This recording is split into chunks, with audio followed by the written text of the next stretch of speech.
Hey y'all, welcome back. I'm Shayna Cersei and I'm so excited to paint with you today. Well, we're not going to paint today. We're actually going to talk all things supplies and materials.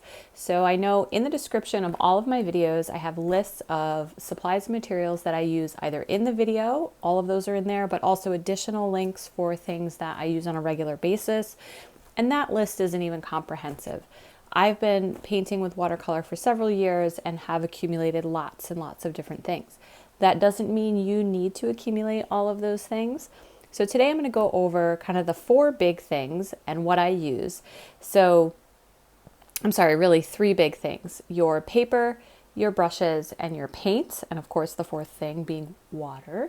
And then I'm also going to sprinkle in there some things I'm so glad that I have as a painter, specifically in watercolor, that I use a lot but aren't one of those three things. So I'm really glad I've added them to my set of tools that I use, and I hope you find that information valuable to you if you want to add them to your set of tools as well. All right, so let's start with paper. So the last several videos we have been doing, the last 104 videos, we have been doing watercolor journaling. So I did a video earlier about different types of journals that I would recommend. The one that I use regularly is my Bao watercolor journal, and that's this one. This is the one that you see on camera for all of those videos. But in addition to journals, we also have pads of paper, loose sheets of paper, and blocks of paper. I don't have any blocks right now to show you just because I don't paint on a block very often. But I am going to show you my loose sheets of paper, my journals, and I'm going to also show you how to tear your own watercolor paper. So that's just a little bonus. Some of you may already know how to do that. It's super simple, but other people ask all the time how I get these fun little edges on my paper, the rough edges, but it's because I hand tear my paper. Okay, so let's go over journals really quick. There is a whole video on this, but I use this 6x9 Bao watercolor journal. This you are familiar with if you watch all of the other videos. So I love this particular brand. It's a 140-pound cold press, 100% cotton paper in here. It's got a nice leather binding.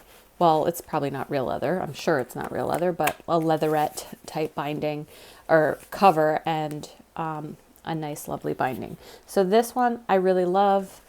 But if you can't get a hold of this one, some other brands I would recommend would be this one. Let's see. So this is another one. This is smaller, as you can see.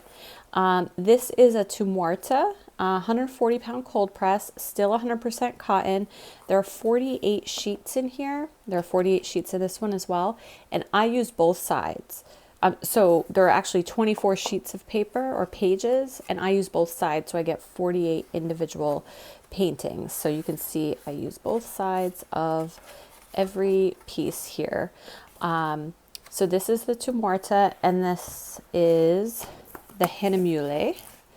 And this is also 100% cotton, 140-pound cold press. I've also recommended some other 25% cotton ones, but I prefer to work in cotton if I can. And these were all pretty reasonable.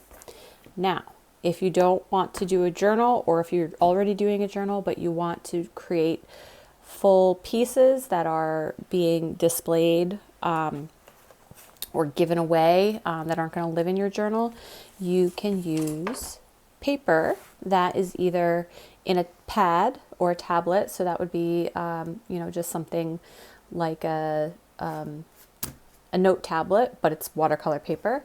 And then there's also blocks where it is bound on all four sides. So it's held down onto the block with some glue around the edges. And that just keeps everything flat as you paint. So you don't have to use tape. It's already done for you. And then there are loose sheets. So all of these paintings were originally on a much larger sheet of paper. And I basically tore them down to size that I wanted to use. And this is what I will do for all of my larger pieces and larger paintings and commissions. I will start with a much larger sheet of paper. And here I'll show you really quick. Oh, okay. Edit that part out.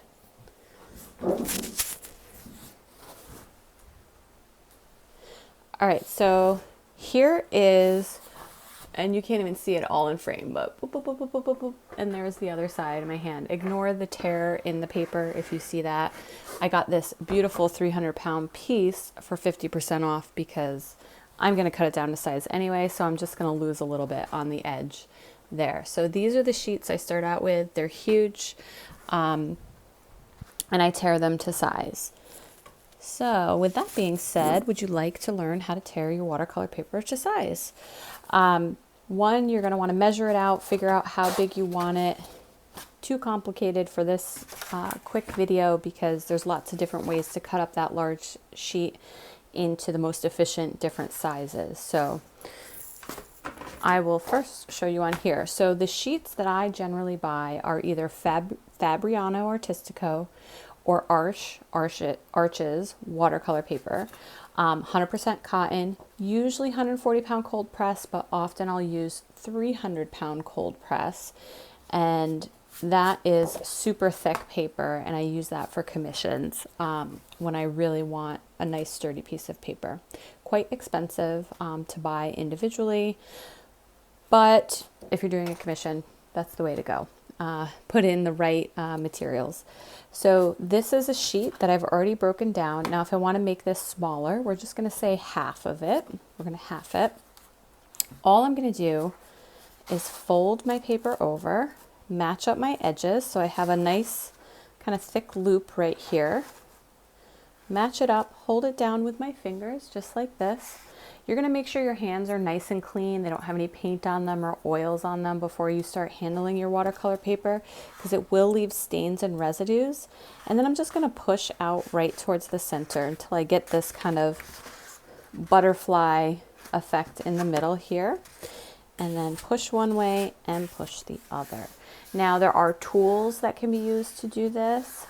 If you use any kind of tool, make sure it has a blunt edge to it and that it also is clean. Even if you use something, if you have sensitivities to your fingers, you can use something as simple as the edge of a marker or a pen to push that down. Just again, make sure it's clean and none of the stuff is going to rub off. So that's our first fold. And the surface you're working on should also be clean. Mine, the one here, isn't necessarily the cleanest, but that's okay. I'm willing to sacrifice this piece of paper for you all. So I'm going to flip it inside out, and I'm going to go again. And I'm going to flip it back at least one more time, and I'm going to go again. And you can start to see this is starting to separate the grain here. Some folks really like to wet the edge, so they'll take a clean paper towel or cloth or even their finger with clean water and just add water to the edge. I don't always do that to soften the fibers even more. I generally don't do that. I just go with it dry. Okay, once you have it folded back and forth and it's got like a nice loose hinge, now that I've gotten the board all wet, you're going to then set it down. Depending on if you're right-handed or left-handed, this will be more comfortable one way or the other. I'm going to hold down the edge of my paper. I'm going to pull on the corner, and you might want to give it a little start tear, just a tiny little tear to start it. And then I'm just going to pull. So a lot of people pull this way and they try to pull all the way down. You're actually going to want to pull down so it bows up. And it pulls right apart, and then you have this beautiful edge. Look how easy that was. And we can do it again, even smaller. We're making tiny little cards here, bookmarks. 1, 2, 3, 4. We'll give it a fourth time. And then I'm not even going to wet it. I'm just going to start to pull. And again, you can give it a tiny little kind of starter tear, and then it just pulls right apart like so. Super easy. I usually make all of my students help me tear down paper in our first class whenever we do that, just so they can learn how to do it and don't feel shy about doing it when they have their own piece, especially because everybody is so precious about their paper.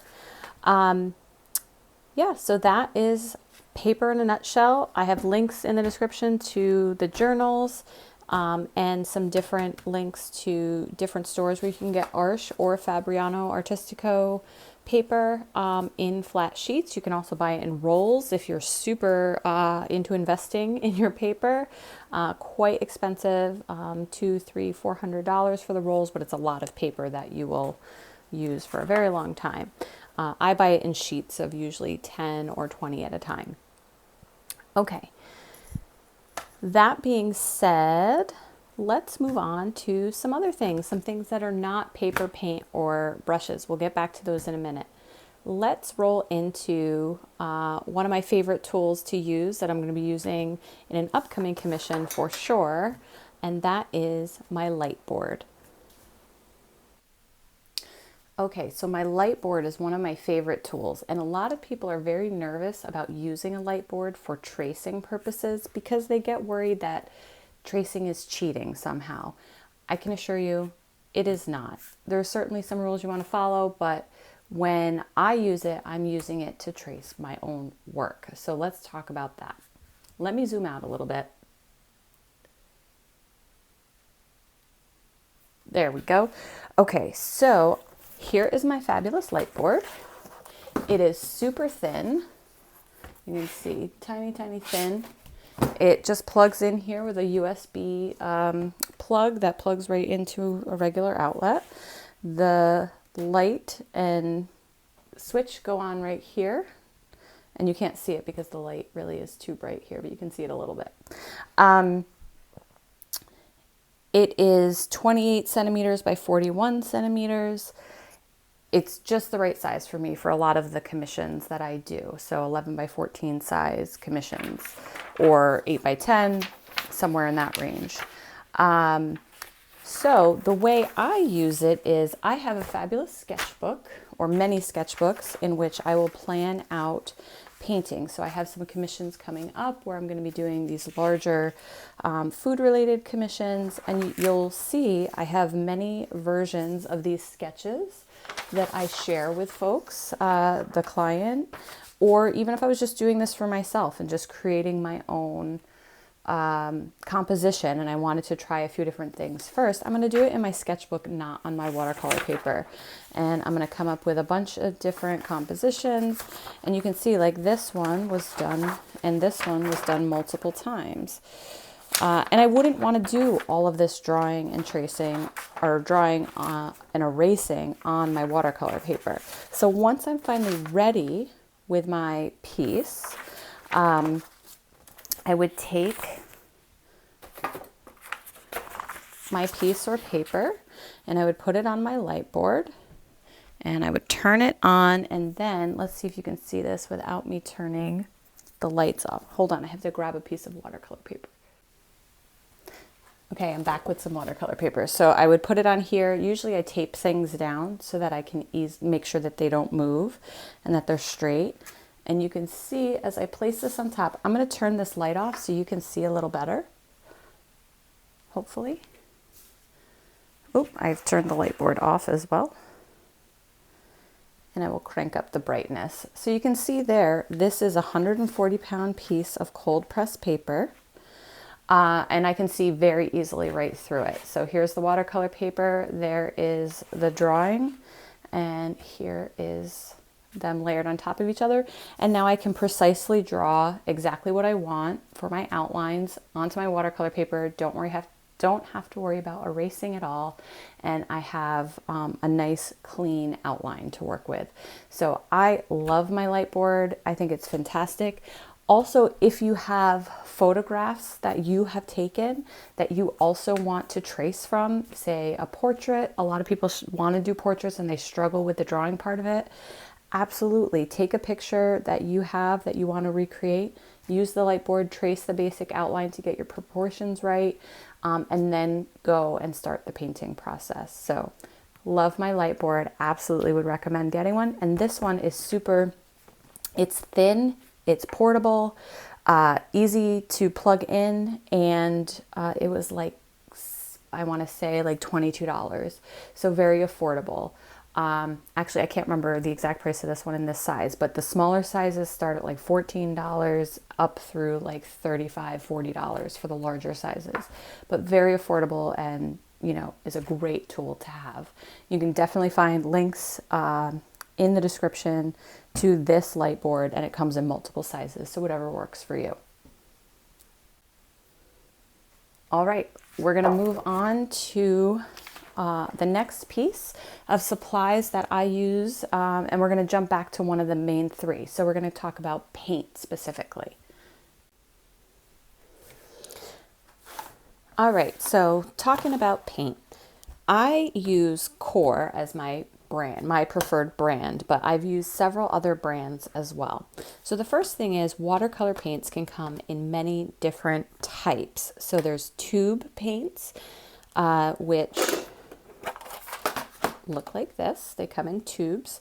There are cake pans or pan paints, which look like this when they arrive. They're already pre-hardened in their little pan. And then there's also liquid watercolor, which is less common. I think I have an example here. Would come in like a bottle like this. Okay, so I prefer Core, but brands like Winsor & Newton, Daniel Smith are all brands I started with. Holbein I have a little bit of, as well as Sennelier, but I don't add to my collection generally with other brands at this point, but I used to dabble in lots of different brands. I found Core. Core was gifted to me. Actually, a coworker of mine gifted me a small set of Core like this. It came with 6 tubes. And once I started using that, I just fell in love with the colors, the vibrancy, the way it moved on the paper. Everybody's going to be different in their preferences of what you like and don't like, and how your paint behaves, and the color choices, all of that. So find what works for you. You don't have to use Core, even though I use Core in all of my videos. My earlier ones, I use Daniel Smith and Winsor & Newton. I teach with Winsor & Newton Cotman. There's also 2 things to take into consideration with your paints, and that is professional grade versus student grade. Professional grade paints are going to be more expensive. Daniel Smith and Core are considered professional grade, and then like Winsor & Newton has a professional line and a student line. Student grade paints are great for learning. They're much more affordable entry level piece or price point, but you just have to remember that the pigments are going to be less vibrant. It's going to have more binder in them than pigment, and you may have to do more layers to achieve the same level of vibrancy in your pieces. So just keep that in mind. So my Core paints, they came in tubes like this, in a metal tin like this, a much bigger one because I had a 24 set. And now I buy individual tubes to replace colors as I use them. So I started with one set, and then I just replace colors as I use them. I buy a lot of sap green, I buy a lot of magenta, and I buy a lot of phthalo blue. Those are the 3 colors I find myself, and Payne's gray, replacing most often. When I got these, I put them into my palette. So this palette the link is in the description. I can never remember the name of this brand. It was in here somewhere at some point, but it's rubbed off. Yeah, it was like right here, but I can't see it. So there are many versions of this. If you go to the link in the bio, you'll find this one, but also this same company makes lots of different versions of this in different sizes and different numbers of pans, a different door structure, like the opening structure. So get what works for you. I like this one. It gives me lots of space to mix. These pans are replaceable. So when I got this, everything was empty, and I just went through with my paint and methodically kind of filled them up. These pans take about half of a 11 millimeter tube. So this is an 11 millimeter tube of paint, and probably even a little bit less than that. About a third of this tube would fill this pan. So you get lots of use out of these, and I don't fill them, you know, more than once every 2 or 3 months probably with the amount of painting I do.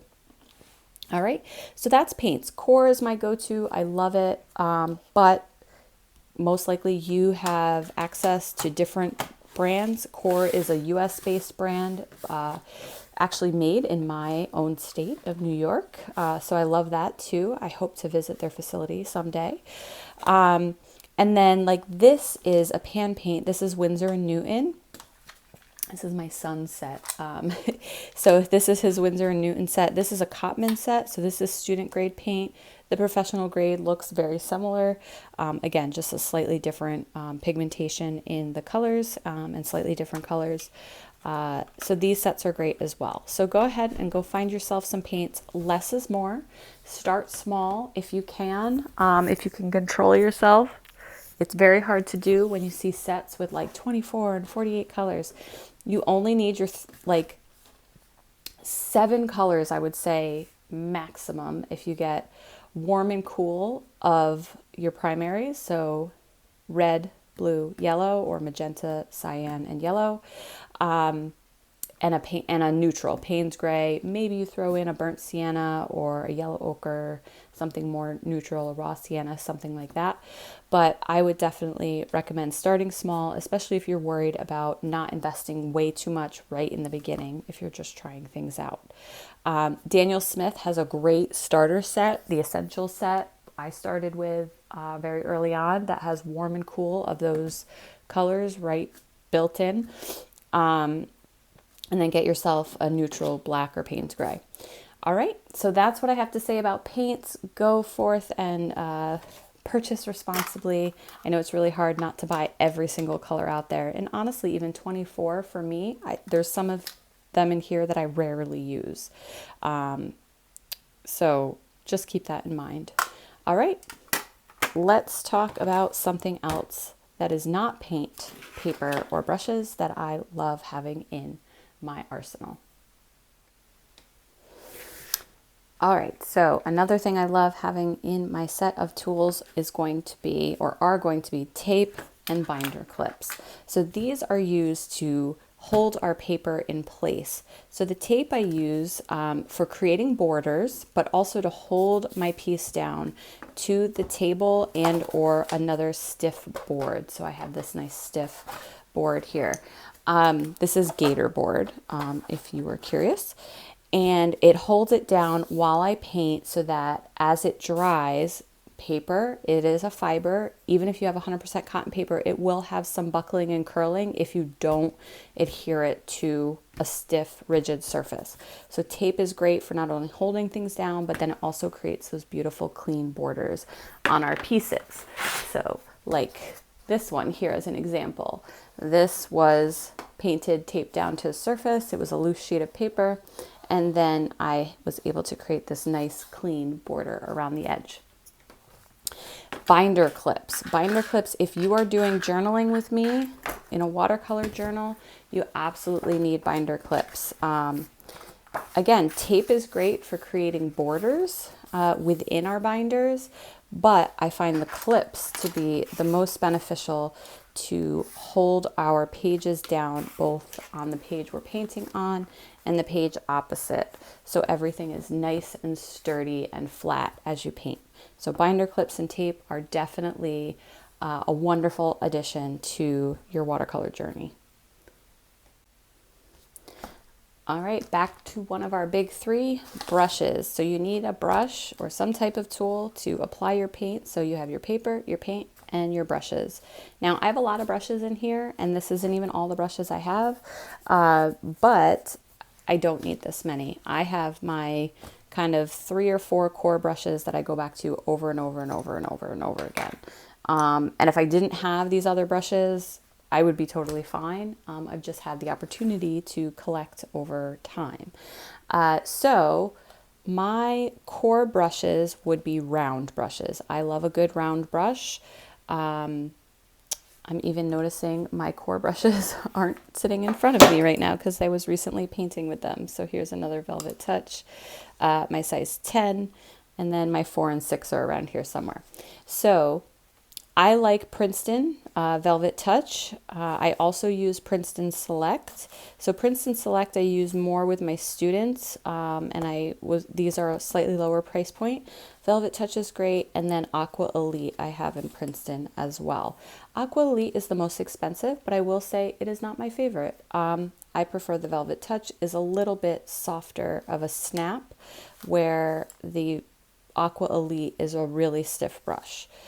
Which some people really prefer. So you have your rounds.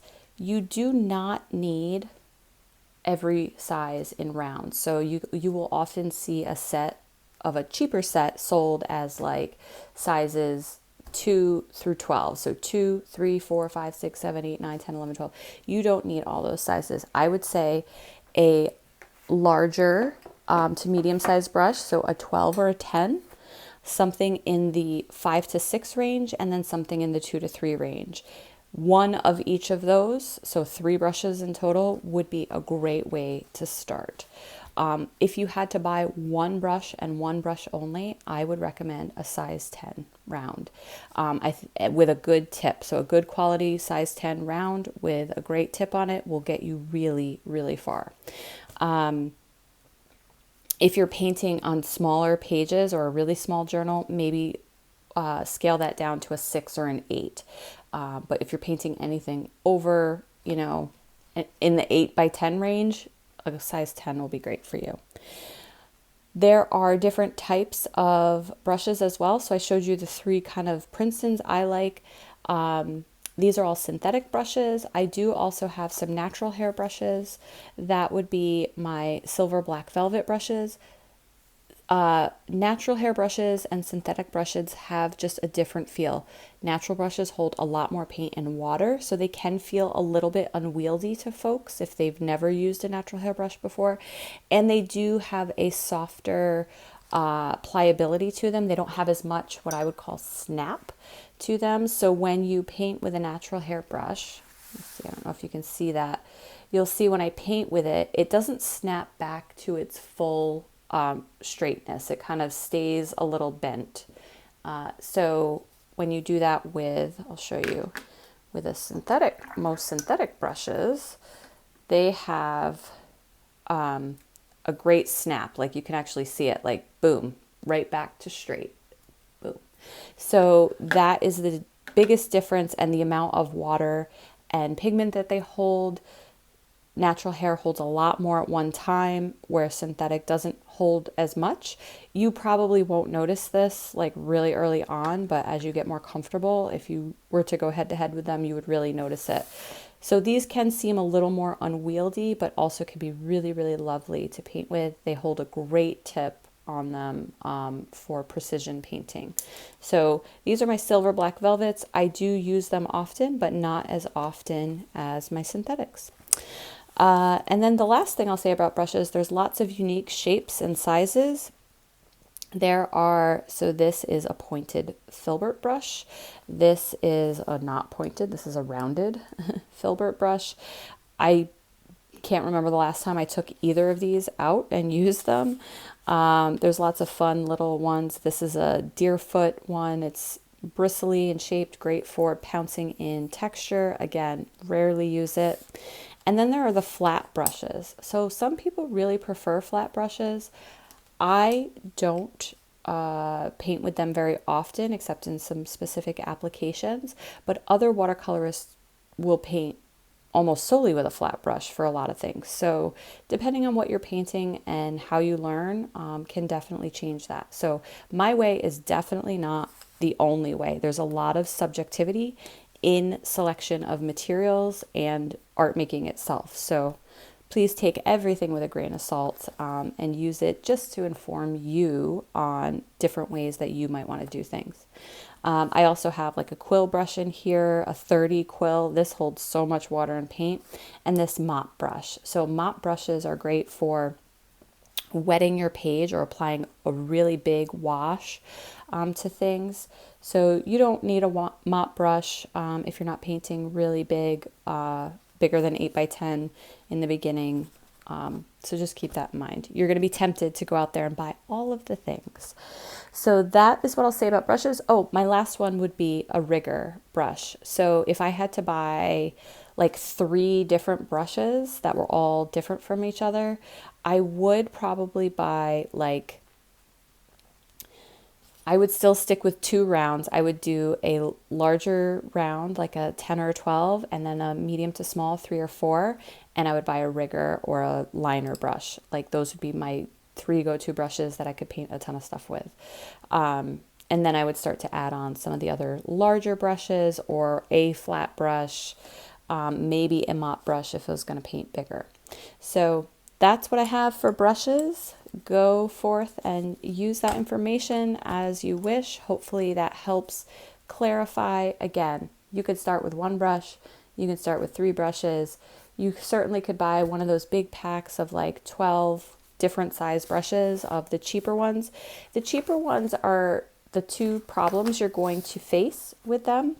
One, they're not going to last as long. So you're going to have to replace them in about 6 months, depending on how often you paint.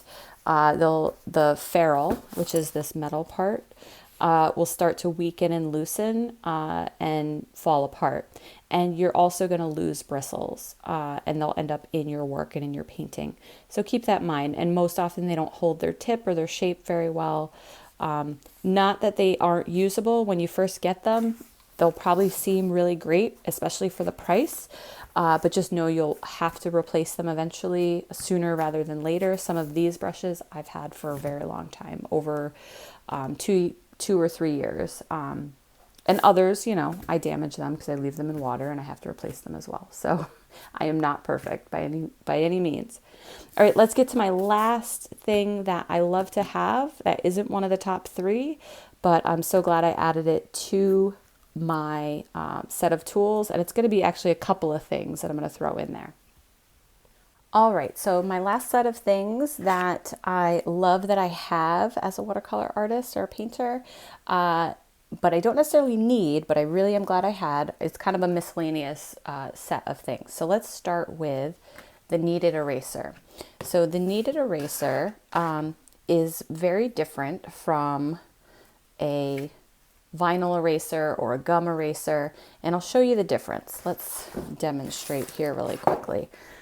So here I have this doodle, this sketch of a ladybug, and a kneaded eraser is going to pick up graphite off your page versus rubbing it away and creating lots of little particles that end up on your paper, and also rubbing or damaging the surface of your paper. Now, watercolor paper can take a lot. If you do some minor erasing with not a kneaded eraser, it's probably going to be just fine. But I love having this in my arsenal of tools. So for a kneaded eraser, you can just dab it to lighten lines. So this is great when you just want to lighten up the lines a little bit. You can kind of rock it. You could take it, make it like a log and roll it across your page, and we'll start to lighten lines. And then when you rub it, it does create a little friction, but it's not breaking off any of the paper, and it's not breaking off any of itself and creating little particles on your page. Versus, let's say, a vinyl eraser, which these are very common in art. So you can see as I erase, it does a great job, but it's actually creating all of these little, hopefully you can see that. Let's zoom in a little bit. There we go. It's creating all of these little particles that then you have to do this. And now you're wiping your hand across the surface of your watercolor page, which isn't always great either. Transferring like little bits and bobs. You might be smudging other areas of your line drawing. So kneaded erasers are great for picking up and removing that graphite versus rubbing it away. All right, moving on to our next little item that I absolutely love having. So if you do any kind of line and wash where you want to have ink involved in your piece. So if you're just doing traditional watercolor, you don't want any ink involved, please don't get a set of these. You don't need them, but you can use them for lots of other things too for drawing. So this is a Micron archival ink pen. It is permanent marker. It is pigment ink, and it's waterproof, fade proof. Micron is a great brand, but they do make this same type of pen in other brands. So I do have some Artist Loft ones. They look different, but they basically serve the same purpose. They have the same type of fine line tips on them. The Artist Loft, these ones are also, they're called an illustration pen, but they're pigmented ink. They are archival. They are waterproof. So, but Micron is a very popular brand, and you can find this link in the description. The other ones I bought at my local art store. And then the last two things. Okay, so this should have been in the paint part of this video, but I forgot to include it there, so I'm going to include it here. Dr. P.H. Martin's Bleed Proof White. This is a wonderful product that is a water-based paint. It is very opaque, unlike white watercolor. So I do have a white watercolor in here. This is still very transparent. So if you put it on top of anything, it's just going to turn it like a grayish film over it. You can mix it with some of your other colors to create a more opaque, more pastel type color, but it's not going to cover anything like Bleed Proof White will. So Bleed Proof White, the best recommendations I have for applications for this are subtle. You don't want to paint a big section. The white of your painting should be the white of the paper. So whenever you're painting something, you should be leaving sections of your paper white if you want to communicate the whiteness of an area of the painting. This, though, can be used for those little tiny spots that are really difficult to leave white without using, let's say you don't want to use masking fluid. A lot of folks don't like masking fluid, myself included. I sometimes use it. There are reasons to use it. But let's say you don't want to use masking fluid to preserve the white of the paper in really teeny tiny places that you could not otherwise paint around. Bleed Proof White can help with that. So like the tiny little reflection in a pupil, if you're unable to leave that white, when you're trying to add stars or snow to the field or a background of a painting, maybe you want to add just some decorative fine lines of white onto something, some highlights, but you do want to use it sparingly because it will kind of transform the overall look and feel of your watercolor piece. So just keep that in mind, but I love having this for those little bits of detail that I want to add in later. And many of my videos use this, but many of them don't as well. I don't use it every time. There are times I use it and sometimes I don't. So Bleed Proof White can be really great to have in your toolbox of watercolor tools. And then last but not least, this isn't necessarily a tool. Let me zoom out again. There we go. So this is my travel case. So it's actually considered, let's see, what does it say? Multifunctional file bag. But I use this when I travel with my watercolors, like when I went over to the UK or if I go on a big trip while I'm here in the US. It keeps everything really nice in here. So getting one of these, doesn't really have anything in it right now, some leftover pens that I left in here. But it's great because it has a lot of layers and pockets that I can put my, so if I want to put my paint palette in there, I'm looking to see what's left down here. Oh, a water brush. You can put your paint palette in there. If you're traveling, you might want to invest in a water brush for little doodles and paintings where you put water in here and then you have the tip of the bristles there. So you can put your paints in here. You can put some paper towels in here. You can put brushes in here. So I often just take my whole brush case with me, but if you didn't have a brush case or didn't want to take another thing, you know, take a selection of brushes out of here, just the few you want to bring with you. tuck those in there. You can put some pencils in. And then I even put some sheets of paper in here as well. So I would tuck them like back here to be protected if you're not traveling with a journal. So this is great to kind of tuck all your little bits and bobs in here, and then you just close it up, zip it up, and you're good to go. Take it on the go with you. You could even add to this, which I haven't done yet, but we do have them. You can get some of those silicone collapsible bowls for water. So they come in all shapes and sizes, and they collapse flat. You could tuck that in here. So all you have to do is fill it with water wherever you are.